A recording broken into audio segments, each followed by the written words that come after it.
একজন সেই আলেমের বিদায়ে এলাকা আজকে শূন্য হয়ে গেছে।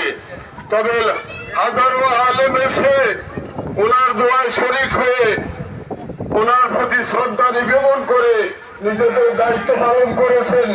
আমি আশা করব এই মরহুমের জন্য দোয়া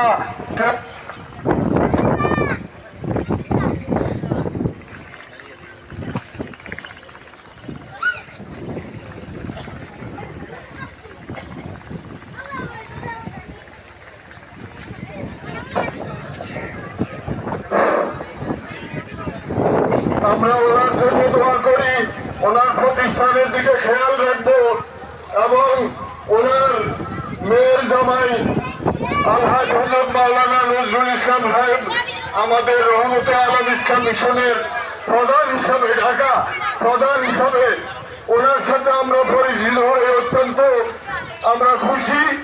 ওনার সাথে বহু দেখা সাক্ষাৎ হয়েছে। ওনার মধ্যে যেই আমল দেখেছি, আল্লাহ আমাদের সকলকে সেই আমল নিয়ে দেওয়ার তো তৌফিক দান করুন। আর আজকে কবরে রাখার সাথে সাথে আল্লাহ বিনা হিসাবে ওনার কবরকে জান্নাতের বাগিচা করে দেন, এই আশা করে শেষ করছি।